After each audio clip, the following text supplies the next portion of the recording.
Yes, good afternoon, good day. Today we will discuss all about the function of the respiratory system. So, number one function of the respiratory system is to oversees the gas exchange, oxygen, and carbon dioxide between the blood and external environment. Next is the exchange of gases takes place with the lungs in the alveoli.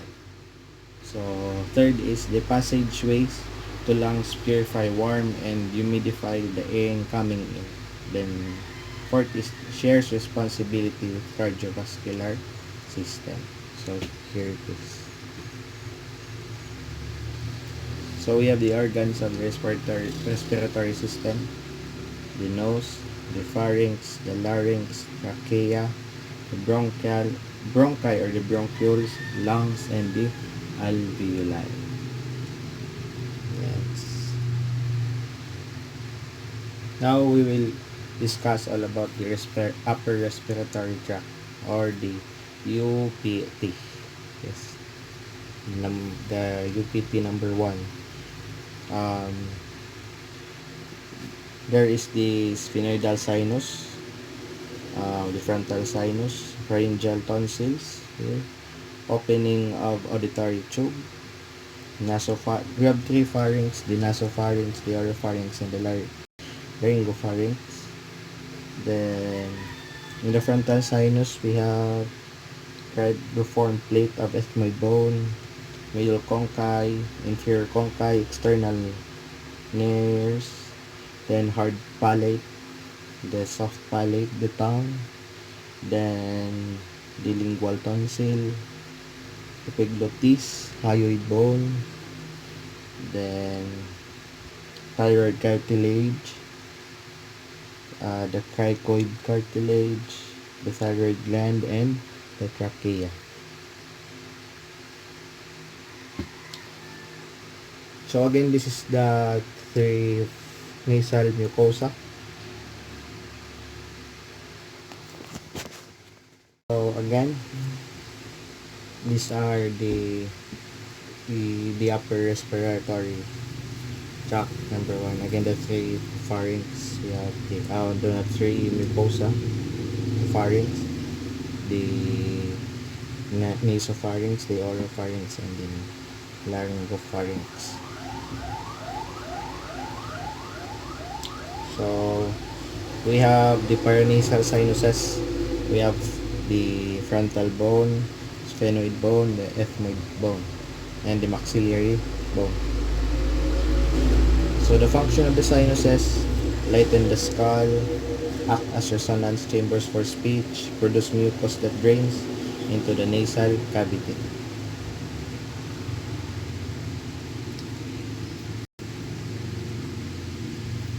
So next is the trachea.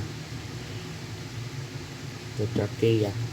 So the trachea connects the larynx with bronchi, lined with ciliated mucosa. Then walls are reinforced with C-shaped hyaline cartilage. So the primary bronchi, formed by division the trachea, enters the lungs of the hilus. The right bronchus is wider, shorter, and straighter than the left bronchus. Then the bronchi subdivide into smaller and smaller branches. So next is the lungs. The lungs occupy the most of the thoracic cavity. So each lung is divided into lobes by tissues. The left lung 2 lobes and the right lung 3 lobes. So coverings of the lungs are the pulmonary visceral pleura. Then the parietal pleura lines the wall of the thoracic cavity. Then the pleural fluid fills the area between the layers of the pleura to allow gliding. So we have respiratory three divisions. We have the primary bronchi, secondary bronchi, tertiary bronchi, the bronchioli, and the terminal bronchioli. So the bronchioles are the smallest branches of the bronchi. Okay. So So the bronchioles are the terminal bronchioles and in alveoli.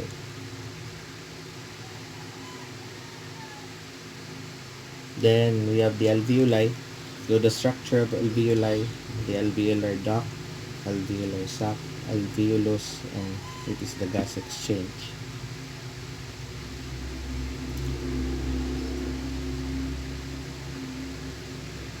So we have the gas exchange. Gas crosses the respiratory membrane by diffusion. Oxygen enters the blood, then carbon dioxide enters the alveoli.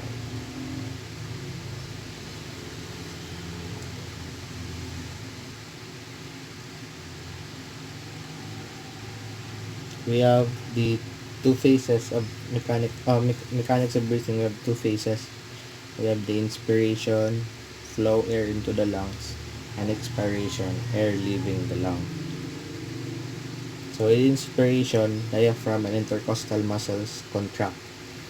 Then the size of the thoracic cavity increases. Then external air is pulled into the lungs due to air increases in pulmonary volume.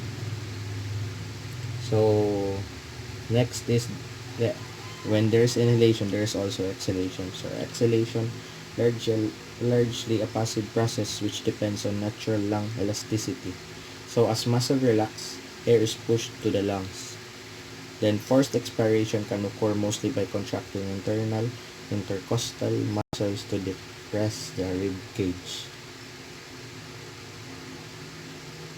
So we have non-respiratory air movements. So can be caused by reflexes or voluntary actions. Examples are the cough, sneezes, laughing, crying, yawn, so the hiccup also. So we have the respiratory volumes and capacities. The normal breathing moves about 500 milliliter of air with each breath. So that is the respiratory volume. So respiratory reserve volume, you have usually between 2,100 and 3,200 milliliter. And expiratory reserve volume about approximately 1,200 milliliter.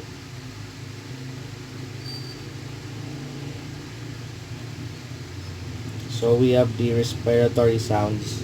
Sounds are monitored with a stethoscope. So we have the bronchial sounds produced by air rushing through trachea and the bronchi. So vesicular breathing sounds, soft sounds of air filling alveoli. So external respiration, oxygen movement into the blood. The alveoli always has more oxygen than the blood. So pulmonary capillary blood gains oxygen.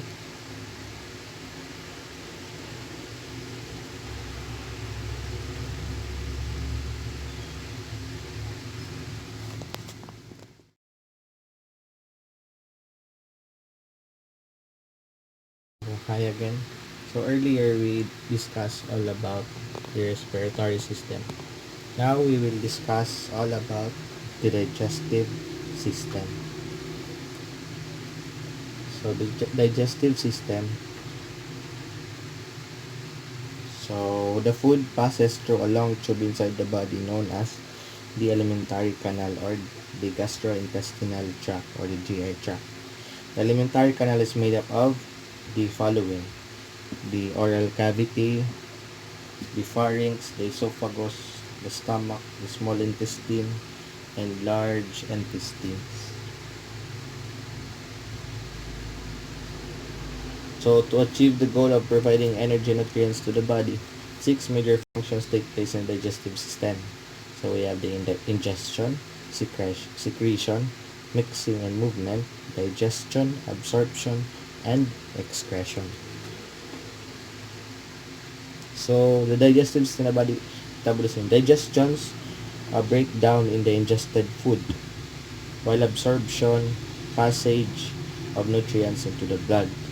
Metabolism is produced by cellular energy or the ATP or the adenosine triphosphate.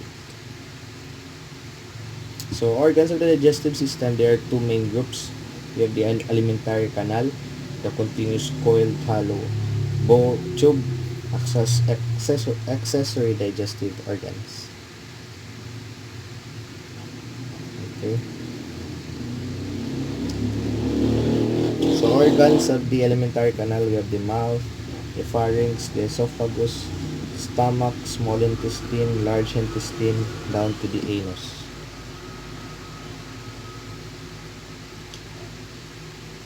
So the process of the mouth, or the role of the mouth, is for mastication.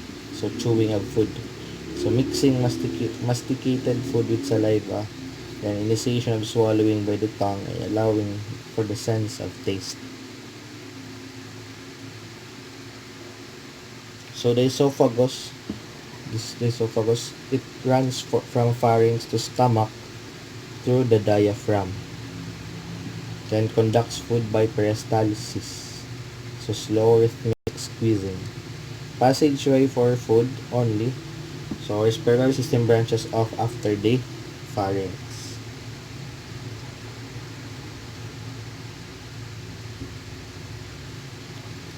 So after the esophagus, down to the stomach.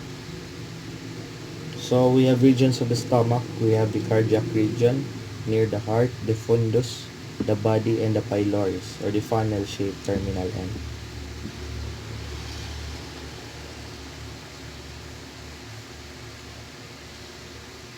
So the function of the stomach acts as a storage tank for food. Then this is the site for food breakdown. So chemical breakdown of protein begins. So it delivers chyme processed food to the small intestine.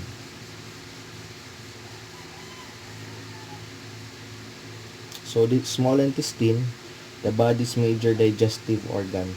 Then the small intestine is the site of nutrient absorption in the blood. So suspended from the posterior abdominal wall by the mesentery. So the subdivisions of the small intestine, or much known as the dog's stitch, the duodenum, the jejunum, and the ileum.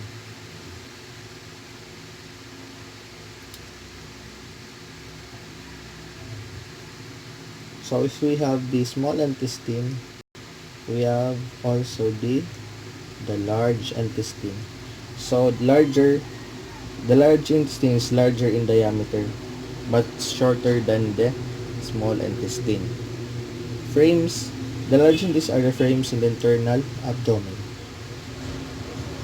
So the function of the large intestine, absorption, it absorbs water, eliminates indigestible food from the body as feces, does not participate in digestion of the food. So the goblet cells produce mucus to act as a lubricant. So the structures of the large intestine, with the cecum, so the appendix here at the upper, the lower left, lower right. So we have the colon, the rectum, then down to the anus.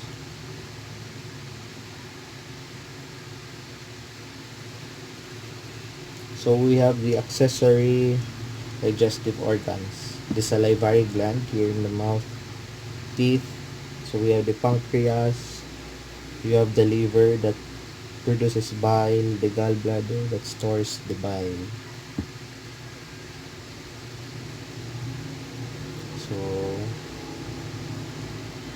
So we have the pancreas. I just said earlier about the pancreas. So the pancreas produces the wide spectrum of digestive enzymes that break down all categorized food. So the endocrine products of pancreas are the insulin and glucagons. So the liver is the largest gland in the body. So liver is located on the right upper side of the body, under the diaphragm. So the bile. So the liver produces bile. So what is bile? So bile are composed with bile salts, bile pigment, cholesterol, phospholipids, and the electrolytes. So we have the gallbladder, found in hollow fossa of liver. So it stores bile from the liver by way of the cystic duct. So if there is a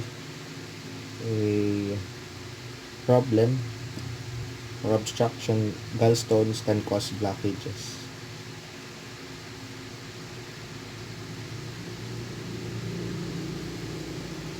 So processes of the digestive system, we have the chemical digestions, then we have absorption and defecation.